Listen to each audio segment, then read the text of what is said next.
नमस्कार, जी बिजनेस पर आपका स्वागत है। आप देख रहे हैं पावर ब्रेकफास्ट। आपके साथ मैं हूं Mansi Dave. Global market setup से शुरुआत करेंगे। सबसे पहले एशियाई बाजार शुरुआत अच्छी होती हुई एसडेक्स निफ्टी की तरफ से करीब 50 अंकों की तेजी के साथ कामकाज देखने को मिल रहा है। वहीं हांगकांग के बाजार भी हल्की सी तेजी के साथ फिलहाल ओपनिंग दिखाते हुए आप देख पाएंगे। इसके अलावा डाउ फ्यूचर्स और निक्केई में फिलहाल हमने देखा एक बार सुस्ती का दौर देखने को मिल चुका है, लेकिन डाउ फ्यूचर्स हरे निशान की तरफ फिर से बढ़ता हुआ देखने को मिल रहा है। बीती रात अमेरिकी बाजार में छुट्टी थी, तो अमेरिकी बाजार और साथ ही यूके ब्रिटेन के बाजार सिक्यूज फिलहाल आज के लिए नहीं आते हुए दिखे, लेकिन क्योंकि ढेर सारे ट्रिगर्स हैं जो कि विदेशी बाजार में आपका जानना बेहद जरूरी है, इसकी पूरी तैयारी हमने की है। आज सुबह 11 बजे एबीएफ ग्लोबल मार्केट में इस महीने बाजार के लिए अहम ग्लोबल इवेंट्स का बारीक विश्लेषण करेंगे। आज जी बिजनेस के मैनेजिंग एडिटर अनिल सिंघवी के साथ अजय बग्गा जी जुड़ेंगे और विस्तार से आपको ग्लोबल मार्केट में कौन से ट्रिगर्स इंपॉर्टेंट हैं वो बताएंगे। लेकिन चलिए फिलहाल विदेशी बाजार में एशियाई बाजार की शुरुआत कैसी होती हुई दिखी है, और इससे भी बढ़िया जो आंकड़े हैं वो हैं कोरोना के आंकड़े, क्योंकि लगातार हम घटते हुए केसेस देख रहे हैं। चलिए दोनों डिटेल में जान लेते हैं दीपांशु भंडारी से। Deepanshu, good morning. सबसे पहले विदेशी बाजार के संकेत कैसे लग रहे हैं? Good morning Mansi. और हल्के वॉल्यूम्स देखने को मिल रहे हैं क्योंकि कल शाम अमेरिकी बाजार बंद थे, तो डाउ फ्यूचर्स में एकदम सपाट कारोबार आपको दिख रहा है। पर एशिया की अच्छी शुरुआत हुई है। हालांकि एसजेएक्स निफ्टी ऊंचाई से थोड़ा फिसला है, बट पॉजिटिव मोमेंटम बरकरार है। 35-40 पॉइंट्स की वहां पर तेजी दिख रही है। बाकी के एशिया के बाजारों में भी ज्यादातर पॉजिटिव ट्रेड दिख रहा है। जापान में हल्की सी आपको सुस्ती जरूर आज आते हुए दिखेगी, क्योंकि कल अमेरिकी बाजार बंद है, तो एक बार यूके के और यूएस के बाजार कल बंद थे। एक बार यूरोप के बाजारों पर नजर डाल देते हैं। ज्यादातर इस पर डिस्कशन नहीं होता है, पर कल थोड़ी सुस्ती दिखा रहे थे। यहां पर भी वॉल्यूम्स हमने कम देखे हैं, आधे % तक की गिरावट रही यूरोप में। यहां पर भी जिस तरह से यूएस में इन्फ्लेशन बढ़ने का एक डर कहीं पर है, यूरोप में भी हम वही डर बढ़ते हुए देख रहे हैं। आज भी काफी सारा डेटा आने वाला है इन्फ्लेशन से संबंधित, ग्रोथ से संबंधित, मैन्युफैक्चरिंग एक्टिविटी को लेकर, तो नजर रहेगी वहीं पर यूरोप में। पर ओईसीडी ये एक बड़ी ऑर्गेनाइजेशन है जो इकोनॉमिकली डेवलप्ड कंट्रीज को ट्रैक करती है। इन्होंने अपना ग्लोबल ग्रोथ फोरकास्ट को बढ़ाया है। 2021 में विश्व में 5.8% की ग्रोथ का अनुमान लगा रहे हैं। यूरोप में ये ग्रोथ 4.3% की रह सकती है। तो नजर रखनी पड़ेगी कि क्या यूरोपियन सेंट्रल बैंक से भी स्टिमुलस या रेट्स को लेकर कुछ कमेंट्री आती है कि नहीं, क्योंकि इन्फ्लेशन बढ़ने के पूरे आसार यूरोप से भी आपको आते हुए दिख रहे हैं। इसके अलावा अनलॉक प्रक्रिया यूरोप में भी चलती हुई दिख रही है, और फ्रांस ने घोषणा करी है कि 18 से ऊपर हर नागरिक का टीकाकरण शुरू कर दिया जाएगा। तो एक और बड़ा स्टेप अनलॉक की तरफ फ्रांस में भी आपको आते हुए दिख रहा है। पर आज का सबसे बड़ा ट्रिगर कच्चे तेल को लेकर ही रहेगा। ओपेक प्लस की होने वाली है बैठक, यानी कि ओपेक देश और साथ ही रशिया की आज बैठक होगी। उत्पादन में बढ़ोतरी करने पर चर्चा संभव है। आपको याद होगा पिछली मीटिंग में इन्होंने उत्पादन बढ़ाने का फैसला लिया था। जुलाई में फिर से उत्पादन बढ़ाया जा सकता है, उसका फैसला आज लिया जाएगा। तो वहां पर हमारी नजर बनी हुई है। साथ ही ईरान को लेकर अगर कुछ अपडेट आता है कि नहीं, क्योंकि ऑलरेडी ईरान और यूएस के बीच बातचीत चल रही है नई न्यूक्लियर डील को लेकर। तो अगर वहां से कुछ डेवलपमेंट होता है तो ईरान का सप्लाई मार्केट में आएगा, उससे कितना इफेक्ट पड़ सकता है, उस पर क्या कॉमेंट्री है, ये भी देखना पड़ेगा। और साथ ही अनलॉक ग्लोबली जो चल रहा है उसकी वजह से ओपेक का डिमांड फोरकास्ट क्या है बाकी साल के लिए, वहां पर भी हमारी नजर रहेगी। तो काफी इंपॉर्टेंट मीटिंग है ये, यहां पर हमें देखना पड़ेगा। इसके अलावा सोने में आप लगातार खरीदारी देख रहे हैं। $1900 के ऊपर सोना कायम है। कल हमने देखा कि डॉलर में हल्का सा रिबाउंड जरूर आते हुए दिखा है। अब देखना पड़ेगा कि ये सस्टेनेबल है कि नहीं। बिल्कुल दीपांशु, जब से कोरोना की स्थिति गहराती हुई दिखी है, लगातार हर रोज कोरोना के आंकड़ों का विश्लेषण हम आपसे डिटेल में हमें पता चलता है, लेकिन मुझे याद है कि जब फर्स्ट वेव कमजोर पड़ा था उसके बाद एनालिसिस कोरोना का हमने बंद भी किया था, और अब जो आंकड़े कमजोर होते हुए फिर दिख रहे हैं, मुझे लग रहा है कि फिर से एनालिसिस की हमें शायद कुछ दिनों में जरूरत नहीं पड़ेगी। क्या कह रहे हैं कोरोना के ताजा डेटा?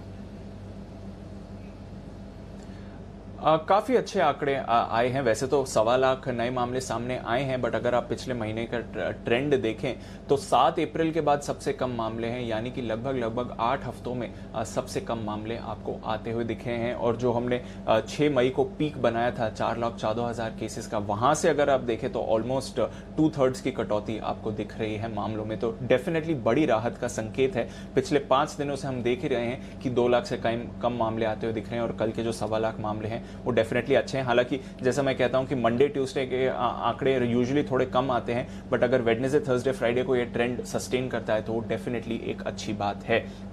साथ ही अगर आप देखें तो कल जो रिकवरी का आंकड़ा था वो नए मामलों के सामने डबल था, यानी कि 1.25 लाख नए मामले सामने आए, उसके सामने 2.5 लाख से ज्यादा लोग कल ठीक हुए। तो ये डेफिनेटली एक राहत वाला संकेत है और एक्टिव मामलों में गिरावट आ रही है। इसके साथ ही हमने देखा कि कल 2780 लोगों की मौत हुई, जो भी 24 अप्रैल के बाद सबसे कम है, यानी कि 5 हफ्तों में सबसे कम आंकड़ा है। तो डेफिनेटली कोरोना को लेकर काफी राहत के संकेत आ रहे हैं और इसलिए हम देख रहे हैं कि अब राज्य अनलॉक की तरफ मूव कर रहे हैं। जैसा कि महाराष्ट्र सरकार ने कहा था कि अब लोकल बॉडीज को फ्रीडम दे दी गई है कि वो किस तरह की ढील देना चाहते हैं। बीएमसी से कल सर्कुलर आ गया जो आज से लागू होगा, जिसमें कहा है कि सारी दुकानें ऑड इवन फॉर्मेट में मंडे से फ्राइडे खुल सकती हैं, यानी कि सभी तरह की दुकानें, अब कोई रेस्ट्रिक्शंस नहीं है, ऑड इवन फॉर्मेट में खुलेंगी ये दुकानें, एक side left side odd days, right side even days, इस तरह से, और ये मंडे से फ्राइडे खुल पाएंगी।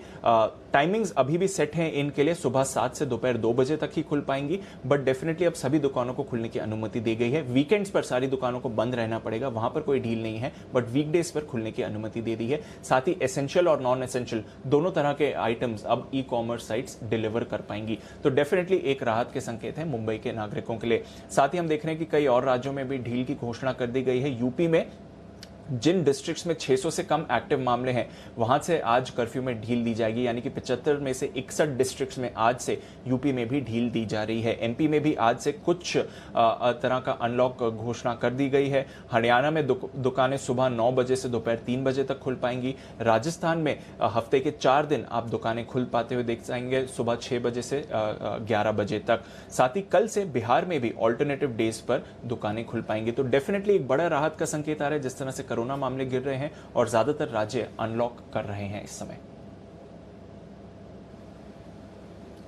बिल्कुल दीपांशु, शुक्रिया ये तमाम अपडेट हमें बताने के लिए। तो यहाँ पर विदेशी बाजार के संकेत आपने जाने और साथ ही कोरोना के ताजा डेटा जिसमें कि हम गिरावट देख रहे हैं ये भी हमने जाना। लेकिन कल के ट्रेडिंग सेशन में संस्थागत निवेशकों ने क्या किया है, एफआईएस डीआईएस खरीदारी के आंकड़े एफआईएस डीआईएस की तरफ से आते हुए दिखे हैं। कैश मार्केट में एफआईएस ने 2412 करोड़ की खरीदारी की है, कैश मार्केट में ही डीआईएस ने 180 करोड़ की खरीदारी की है और वायदा बाजार में एफआईएस की तरफ से 1591 करोड़ की खरीदारी आती हुई देखने को मिली है।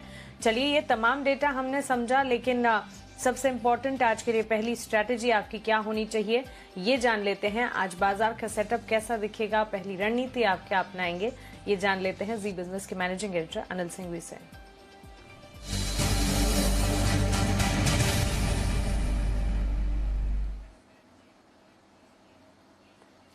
Anil sir, good morning. एशियाई बाजार की शुरुआत अच्छी होती हुई दिख रही है। विदेशी बाजार, अमेरिकी बाजार से कल से क्यूज नहीं क्योंकि कल बंद रहे, और लेकिन एफआईएस डीआईएस की खरीदारी के आंकड़े और कोरोना के लगातार कमजोर होते हुए आंकड़े, कैसे समझे इन संकेतों को और आज के लिए पहली रणनीति क्या होगी? Good morning Mansi. देखिए, ग्लोबल मार्केट्स के संकेत तो बहुत ज्यादा है नहीं क्योंकि अमेरिका और ब्रिटेन दोनों ही बड़े बाजार कल बंद थे। थोड़े बहुत संकेत जो आपको डाउ फ्यूचर से लेने होते हैं वो भी एकदम सुस्ती के संकेत ही दिखा रहे हैं, तो कुछ खास होता नहीं दिख रहा है। एशिया में हल्की फुल्की मजबूती है, तो ऐसे में भारतीय बाजार अपने घरेलू संकेतों पर ही ट्रेड करेंगे और लगातार 2 दिन तक लाइफ टाइम हाई बनाने के बाद बाजारों में मजबूती का मोमेंटम तो है ही। अब एफआईएस की खरीदारी बाजारों को आगे ले जाने का काम करे, तो आज के लिए जो 2 बड़े ट्रिगर है जिनके दम पर बाजार आगे बढ़ेगा, एक तो एफआईएस की अच्छी खरीदारी के आंकड़े कैश मार्केट में आते हुए दिखे हैं, दूसरा ये कि घरेलू फंड ने भी लगातार अपनी जो बिकवाली हो रही थी उससे हाथ रोका है और अब कम से कम भले खरीद न रहे हो, बेचना बंद किया है। ये तो पहला ट्रिगर हो गया फ्लोज के लिहाज से। दूसरा ट्रिगर जो आज मजबूती की तरफ है वो है आपके लिए कोरोना के आंकड़ों का। 1.25 लाख का आंकड़ा डेफिनेटली राहत देने वाला है, कॉन्फिडेंस देने वाला है कि शायद अगले 10-15 दिनों में, हफ्ते 2 हफ्ते में पूरे देश भर में कोरोना की जो दूसरी लहर है वो खत्म होने के कगार पर पहुंचे या फिर इस लेवल पर आ जाए जहां पर आपका डर चिंताएं काफी कम हो जाए। तो ये 2 बड़े ट्रिगर हैं जो भारतीय बाजारों को आज भी मजबूती देने का काम करेगा और पूरी संभावना है एक और लाइफ टाइम हाई आज हम फिर से बनाते हुए नजर आए। लगातार तीसरे दिन लाइफ टाइम हाई बनने की हैट्रिक होगी।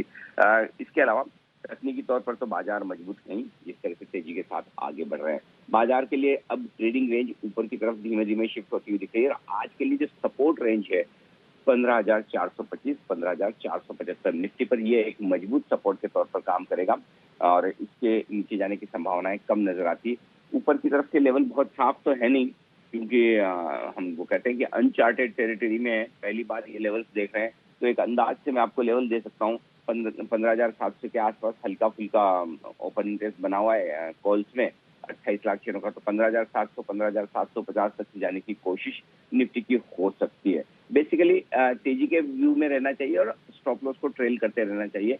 तेजी के बाजार में ये स्ट्रेटेजी आपके लिए सही रहेगी। जहां तक बैंक निफ्टी का सवाल है, 35,000 के आसपास अब मजबूत सपोर्ट है, तो 35,000, 35,150 ये सपोर्ट के तौर पर काम करेगा और ऊपरी तौर पर 35,975 से 36,100 ये वो रेंज है जहां तक बैंक निफ्टी ऊपर जाने की कोशिश कर सकता है। तो ब्रॉडली आप कह सकते हैं 35 से 36,000 की रेंज बैंक निफ्टी के लिए भी निकल कर आ रही है। जी मान बिल्कुल अनिल सर, शुक्रिया ये पहली रणनीति हमें बताने के लिए। तो बिल्कुल अच्छे संकेत यहाँ पर भारतीय बाजार के लिए आते हुए दिख रहे हैं। अच्छी शुरुआत की पूरी यहाँ पर उम्मीद है और ट्रेडिंग रेंज 15,425 से 15,475 निफ्टी के लिए इसे मजबूत सपोर्ट के तौर पर मानकर चलना होगा। साथ ही ऊपरी रेंज 15,700 से 15,750 की होगी। 35,000 से 36,000 का दायरा बैंक निफ्टी इस दायरे में ट्रेड करते हुए दिखेगा। सपोर्ट रेंज की अगर बात करें 35,000 से 35,150 बैंक निफ्टी के लिए मजबूत सपोर्ट का काम करेंगे और ऊपरी रेंज जो है 35,975 से 36,100 की आपको मानकर चलनी है। तो निफ्टी बैंक निफ्टी दोनों के लिए आज की पहली रणनीति और संकेत डोमेस्टिक मार्केट्स के लिए on a positive side FIS की खरीदारी जो है वहां से सपोर्ट काफी हद तक मिलता हुआ दिख सकता है। आगे बढ़ते हैं और अब खबरों के दम पर कहां एक्शन दिखा ये जान लेते हैं। साथ ही कल बाजार बंद होने के बाद कौन सी कंपनियों के नतीजे आते हुए दिखे, ट्रिगर्स कौन से इंपॉर्टेंट हैं, वरुण हमें बताएंगे। वरुण गुड मॉर्निंग, शुरुआत नतीजों के साथ ही कीजिए।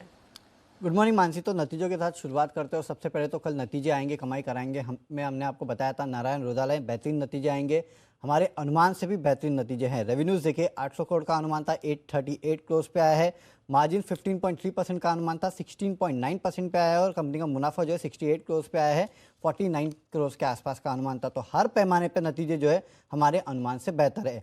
रूपायन कंपनी घाटे से मुनाफे में कंपनी आई है, 4.5 करोड़ के घाटे के मुकाबले करीब 66 करोड़ के आसपास का मुनाफा कंपनी ने किया है। रेवेन्यूज 454 करोड़ पे आए हैं, मार्जिन 4.2% से बढ़ के 20% पे 5 रुपये प्रति शेयर का डिविडेंड का ऐलान कंपनी ने किया है। जमुना ऑटो यहाँ भी नतीजे बेहतरीन है, कंपनी की आय जो है वो दुगनी हो चुकी है, मार्जिन 11.8% से बढ़ के 14.9%, मुनाफा जो है 11 करोड़ से बढ़ के करीब 48 करोड़ के आसपास आया है। 50 पैसे प्रति शेयर का डिविडेंड कंपनी ने दिया है। मैग्मा फिनकॉर्प यहाँ वैसे तो नतीजे ठीक ठाक है, लेकिन बॉटम लाइन पे इम्पैक्ट है प्रोविजंस और राइट ऑफ के चलते। एनआईआई जो है वो 10% बढ़ी है। नेट इंटरेस्ट मार्जिन जो है 7.4% से बढ़ के 9.2%, लेकिन कहीं ना कहीं कंपनी ने लॉस किया 664 करोड़ का।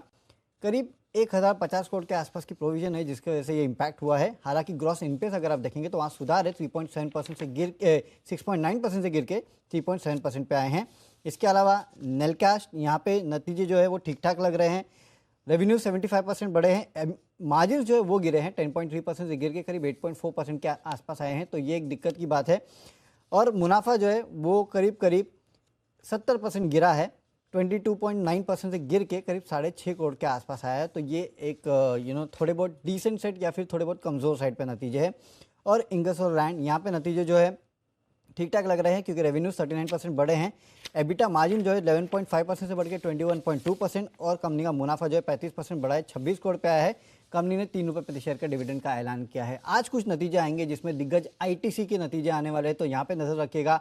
गुजरात गैस के भी नतीजे आएंगे, तो यहाँ पे आपकी नजर होनी चाहिए। इसके अलावा कैश में इमामी पेपर, सलासर टेक, रेडिको खैतान, बलरामपुर चीनी के नंबर्स आने वाले हैं। और आज आपको ऑटो एंसिलरी काउंटर्स पे नजर रखनी है, क्योंकि मई के जो ऑटो बिक्री के आंकड़े हैं वो आना शुरू हो जाएंगे। साथ ही साथ आज से हवाई किराया जो है वो महंगा हो गया 15%, तो जो एविएशन स्टॉक्स है उन पे नजर रखिएगा। कल ये न्यूज़ आई थी। ओके, तो ये सारी यहाँ पर रिजल्ट्स हैं और ट्रिगर्स, लेकिन वरुण खबरों वाले शेयर्स भी होंगे डेफिनेटली। और इसमें सबसे पहले डिफेंस काउंटर्स पे आपकी नजर होनी चाहिए, क्योंकि रक्षा मंत्रालय ने इंपोर्ट बैन का दूसरी लिस्ट जो है उसको यहाँ पे जारी कर दिया है। 108 डिफेंस उपकरण जो है इस पे अब बैन लग रहा है, तो करीब 35,000 करोड़ का जो एक्सपोर्ट का टारगेट है वो रखा गया। तो इसके चलते जितने भी डिफेंस काउंटर है वहाँ पे नजर रखिएगा। सोलारा एक्टिव इस कंपनी के लिए अच्छी खबर है कि सरकार ने पीएलआई स्कीम के तहत 4 कंपनियों को बल्क ड्रग्स का उत्पादन शुरू करने की मंजूरी दी है, उसमें एक सोलारा एक्टिव भी है, तो इस पे ऊपर नजर रखिएगा। सिप्ला कंपनी की मॉडर्ना के साथ वैक्सीन पर बातचीत जो है वो जारी है। भारत में कोविड-19 की बूस्टर वैक्सीन लाने के लिए ये मॉडर्ना को $1 बिलियन का एडवांस जल्द देने वाली है कंपनी। इसके लिए इसके ऊपर आपकी नजर होनी चाहिए। कुछ बल्क डील्स की बात करते हैं। इसमें पटेल इंटीग्रेटेड लॉजिस्टिक्स, यहाँ पे प्रमोटर ने करीब 3,70,000 शेयर बेचे हैं ₹23.62 के प्रति शेयर के भाव पे। और IRB इंफ्रा में HDFC म्यूचुअल फंड ने करीब 24,81,000 शेयर खरीदे हैं, ₹111 के भाव पे ये सौदा हुआ है। हालांकि जेनिथ मल्टी ट्रेडिंग DMCC ने 25 लाख के आसपास शेयर बेचे हैं, लेकिन HDFC म्यूचुअल फंड ने खरीदे हैं, तो ये बड़ी बात है। वैसे भी कल स्टॉक 5.5% के आसपास की तेजी दिखा रहा था। बिल्कुल वरुण, शुक्रिया ये तमाम खबरों वाले शेयर्स और नतीजों पोस्ट मार्केट रिजल्ट्स हमें बताने के लिए। जी बिजनेस के खास शो बाजार आज और कल में HDFC सिक्योरिटीज के VK शर्मा ने ऑप्शन की दमदार रणनीति सुझाई है, चलिए वो देख लेते हैं। तो 2 ऑप्शन मैं बता रहा हूँ और दोनों ही ऐसे स्टॉक हैं जो जिन्होंने चलना शुरू किया है। एक तो बायोकॉन और दूसरा है स्टील अथॉरिटी। तो बायोकॉन में जो दोनों स्टॉक में जो मैं कॉल लेने की सलाह दे रहा हूँ, इसी महीने की कॉल है, जून महीने की, जो 24 जून को एक्सपायर होगी। तो बायोकॉन के अंदर 390 का स्ट्राइक प्राइस का कॉल खरीदिए, ₹12 पे आज बंद हुआ है। स्टॉप लॉस रखिए ₹10, टारगेट आपका रहेगा ₹17। स्टील अथॉरिटी ऑफ इंडिया दूसरी तरफ ₹130 की कॉल लेने की सलाह दे रहा हूँ मैं। ₹126.60 पे करीब 4.5% ऊपर से स्टॉक बंद हुआ था। ₹7.50 भी कॉल लीजिए, स्टॉप लॉस रखिए ₹5 का, टारगेट आपका रहेगा ₹13 का। ओके, तो दोनों ही ऑप्शंस की दमदार रणनीति शर्मा जी की तरफ से बायकॉन और साथ ही Steel Authority of India Limited SAIL में कल हमने करीब 5% की तेजी देखी है। चलिए कुछ ट्रेडिंग कॉल्स आपको बता देते हैं। शोभा लिमिटेड पर चॉइस ब्रोकिंग की राय है, करीब 4% की तेजी के साथ क्लोजिंग शोभा लिमिटेड ने दिखाई। इनफैक्ट तमाम रियल एस्टेट स्टॉक्स कल एक्शन में रहे। 525 के टारगेट्स को ध्यान में रखे 475 का स्टॉप लॉस लगाइएगा। आनंद राठी सिक्योरिटीज, LIC हाउसिंग और बायोकॉन पर बुलिश है। LIC हाउसिंग 485 के लक्ष्य 460 का स्टॉप लॉस लगाकर खरीदारी कर सकते हैं और बायोकॉन 405 के टारगेट्स को ध्यान में रखते हुए 380 का स्टॉप लॉस लगाकर आप खरीदारी का मन बनाकर चल सकते हैं। एक्सिस सिक्योरिटीज, HDFC बैंक और बजाज फिनसर्व दोनों पर खरीदारी की राय दे रहे हैं। HDFC बैंक 1540 के टारगेट्स को मानकर चले, 1499 का स्टॉप लॉस लगाना होगा। वहीं बजाज फिनसर्व अगर खरीदारी करते हैं 12000 तक के लक्ष्य आज के ट्रेडिंग सेशन में देखने को मिल सकते हैं। 11680 का एक स्टॉप लॉस आपको लगाना होगा। तो ये हुई ट्रेडिंग कॉल्स और साथ ही ऑप्शंस की रणनीति। लेकिन अब मार्केट एक्सपर्ट से बातचीत करते हैं। kiranjadhav.com के CEO आशीष केलकर अब हमारे साथ जुड़ गए हैं। आशीष, गुड मॉर्निंग, स्वागत है आपका जी बिजनेस पर। आज इंडेक्स पर आपका नजरिया और साथ ही स्टॉक स्पेसिफिक आपकी रिकमेंडेशन क्या है? Very good morning. देखिए, निफ्टी की अगर बात करें तो 15,500 बहुत ही अहम लेवल रहेगा निफ्टी के लिए। जब तक हम इसके ऊपर है, मैं मानता हूँ बुलिश मोमेंटम जारी रहेगा। ऊपर की तरफ 15,650 से पहला लक्ष्य चार्ट के ऊपर निकल के आ रहा है, तो जिनके लॉन्ग पोजीशन है बने रहे, 650 का पहला लक्ष्य पकड़ के चले। बैंक निफ्टी की बात करें तो मैं मानता हूं बैंक निफ्टी में भी एक अच्छा खासा रुझान देखने को आज मिल सकता है। बुलिश मोमेंटम जारी रह सकता है। 35,250 ये अहम लेवल रहेगा। जब तक इसके ऊपर है, मैं मानता हूं ऊपर की तरफ का रुख चलता रहेगा। 35,900 का पहला टारगेट निकल के आ रहा है, तो 35,900 टारगेट के लिए लॉन्ग पोजीशंस बनाई जा सकती है और जिनकी लॉन्ग पोजीशंस है वो होल्ड करें। इसलिए मैंने बैंक निफ्टी से ही एक स्टॉक चुना है। स्टॉक स्पेसिफिक अप्रोच अगर हम रखते हैं तो ICICI का चार्ट अच्छा लग रहा है। ICICI बैंक का फ्यूचर खरीदारी करने की मेरी सलाह होगी। स्टॉप लॉस 656 का रहेगा और पहला लक्ष्य 675 का, दूसरा लक्ष्य 680 का होगा। बिल्कुल आशीष जी, शुक्रिया ये जानकारी के लिए और हमारे साथ बने रहने के लिए। केडिया कमोडिटीज के अजय केडिया हमारे साथ कमोडिटी मार्केट्स का अपडेट लेकर जुड़ गए हैं। अजय जी, गुड मॉर्निंग, स्वागत है आपका जी बिजनेस पर। बुलियन मार्केट और ऑफ कोर्स आज टू मच इन टॉक्स कच्चे तेल की चाल पर भी हम नजर रख रहे हैं, क्योंकि खबरों में ये भी है सोना मजबूती की तरफ देखने को मिल रहा है, चांदी में सपाट ट्रेंड और ओपेक प्लस की बैठक से पहले कच्चा तेल करीब $69 के पास सपाट है। क्या राय होगी इन पर? गुड मॉर्निंग मासी जी। देखिए, अगर सोने चांदी की बात करें, पिछले हफ्ते तक हम देख रहे थे कि प्राइस $1900 का लेवल नहीं तोड़ पा रहा था। हमने एकाएक रीजन से देखा कि जो डेटा पॉइंट यूएस से आए हैं, कहीं ना कहीं इन्फ्लेशन का कंसर्न अभी भी मार्केट को चिंतित कर रहा है और हमने इंटरनेशनल $1900 का लेवल ब्रीच करते हुए देखा। अगर फ्राइडे की बात करें डोमेस्टिक मार्केट पे, वो 49,000 के ऊपर अच्छे से ट्रेड कर रहा है। तो आई थिंक मार्केट में एक पॉजिटिव मोमेंटम रहेगा कि डॉलर इंडेक्स भी 90 के नीचे ही कंटिन्यू बना हुआ है। तो आई थिंक आज के लिए 49,250 पे गोल्ड को लेकर चलना चाहिए। 49,000 का स्टॉप लॉस रहेगा। टारगेट 49,550 से 49,700 तक भी मिलेगा। वहीं अगर हम चांदी की बात करें तो पिछले 3-4 सेशन के अंदर हमने बेस मेटल में जो अच्छी खासी रिकवरी देखी है, इसका कहीं ना कहीं सपोर्ट चांदी को भी मिल रहा है। इंटरनेशनल में $28 के ऊपर चांदी निकल चुकी है, जो कहीं ना कहीं पॉजिटिव फिगर देता है। नो डाउट डोमेस्टिक मार्केट में 74,000 का कहीं ना कहीं एक रेजिस्टेंस जरूर है, बट एज ऑफ नाउ हमें लगता है कि 71,600 के करीब को चांदी लिया जा सकता है। 71,000 का स्टॉप लॉस रहेगा। 72,400 से 72,850 तक का लेवल हम चांदी में भी देख पाएंगे। बिल्कुल। क्रूड और अजय जी, कच्चे तेल की चाल के साथ ही बेस मेटल्स पर आज के लिए आपकी रणनीति क्या होगी? देखिए मानी जी, अगर हम कच्चे तेल की बात करें तो इंटरनेशनल में $70 के ऊपर हम प्राइसेस को जाते हुए नहीं देख पा रहे टाइम भी। नो डाउट आज ओपेक प्लस की मीट है, प्रोडक्शन काफी इंपॉर्टेंट है, बट एज ऑफ नाउ हमें लगता है कि प्रोडक्शन में कोई कट या कोई बढ़ोतरी अनचेंज ही रहना चाहिए। तो as of now unless and until domestic market में 5,000 का लेवल ब्रीच नहीं करता, आई थिंक मार्केट एक कुछ रेंज में ही रहेगा। ओपेक की मीट से पहले उसके आउटकम के बाद ही मूव करेगा। तो आज के लिए थोड़ा सा बाय और ड्रॉप रखिए। सेंटीमेंट थोड़ा सा पॉजिटिव दिखा रहा है। 4840 पे बाय कीजिए। 4780 का छोटा स्टॉप लॉस रहेगा। 4900 से 4940 तक के टारगेट हम क्रूड में देख पाएंगे। वहीं अगर हम बेस मेटल की बात करें, पिछले 3 सेशन में हमने देखा कि कॉपर में एक शानदार तेजी आई। पिछले हफ्ते हमने देखा था कि कॉपर में जब चाइना से कंसर्न जताया गया था कमोडिटी हाई प्राइजेस को लेकर, तब हमने पूरे बेस मेटल में गिरावट देखी, बट कहीं ना कहीं उसको सपोर्ट मिलता हुआ दिखाई दे रहा है। अब दूसरे स्टेटमेंट है, तो आई थिंक कॉपर में अभी भी तेजी बाकी है। 766 के करीब कॉपर को लेकर चलिए। 762 का स्टॉप लॉस रहेगा। इमीडिएट टारगेट तो 770 से 775 है, बट ओवरऑल हमें लगता है कि जून महीने में हम 800 तक का भी लेवल कॉपर में जाते हुए देख पाएंगे। बिल्कुल अजय जी, शुक्रिया ये तमाम अपडेट अपने रिकमेंडेशन हमें बताने के लिए। और चलिए अब वक्त है एफआईआर का, यानी कि ब्रोकरेज रिपोर्ट एक्शन आपको बताने का।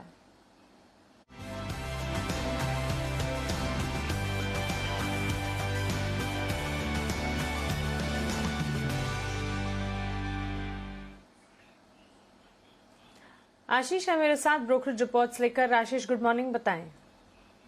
Good morning Mansi. देखिए, सबसे पहले पीएनबी हाउसिंग स्टॉक पर फोकस करना होगा। कल 20% की तेजी देखी गई थी। आज मॉर्गन स्टैनली की बढ़िया रिपोर्ट आई है, जहां पर यह कहा गया कि जो कैपिटल इन्फ्यूजन की बातें हो रही है उससे आगे जाकर ग्रोथ में एक बढ़िया बढ़ावा देखने को मिलेगा। ओवरवेट की रेटिंग दी है मॉर्गन स्टैनली ने, 600 रुपए का लक्ष्य दिया है। 526 के आसपास की कल की क्लोजिंग है। इसके अलावा सोलारा एक्टिव यहां पर भी नजर रखिएगा। मैक्वायरी का भरोसा लगातार स्टॉक पर बना हुआ है, अभी भी आउट परफॉर्म की रेटिंग दे रहे। 2112 रुपए के लक्ष्य लिए 1750 के आसपास की जो है कल की क्लोजिंग है। स्टेट बैंक ऑफ इंडिया लगातार अच्छे नतीजों के बाद जो है पॉजिटिव रिपोर्ट्स का सिलसिला जारी है। सीएलएस से खरीदारी की राय दे रहे। 650 रुपए के लक्ष्य के लिए कह रहे दुगने होने की क्षमता है स्टॉक के अंदर। और आगे जाकर भी अगर आप देखें तो आरओईज में काफी बढ़िया इंप्रूवमेंट देखने को मिलेगा। बैंक्स और फाइनेंशियल्स में टॉप पिक है इस स्टॉक में, इसके लिए चलते एक खरीदारी की राय दे रहे हैं। ऑरबिंदो फार्मा नतीजों के बाद देखिए गोल्डमैन सैक्स की रिपोर्ट आई है, खरीदारी की राय को बरकरार रखा है 1140 रुपए के लक्ष्य के लिए।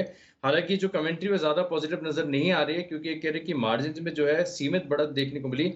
इसके चलते इन्होंने FY 22-24 के EPS के अनुमान में करीब 5% की कटौती की है और मान रहे कि आगे जाकर जो है यहाँ पर स्टॉक में खरीदारी करनी चाहिए 1140 के लक्ष्य के लिए। ओके आशीष, शुक्रिया ये ब्रोकरेज रिपोर्ट हमें बताने के लिए। इन ब्रोकरेज रिपोर्ट में जो भी एक्शन होगा दिन के दौरान हम आपको बताते रहेंगे। इसी के साथ पावर ब्रेकफास्ट में इतना ही।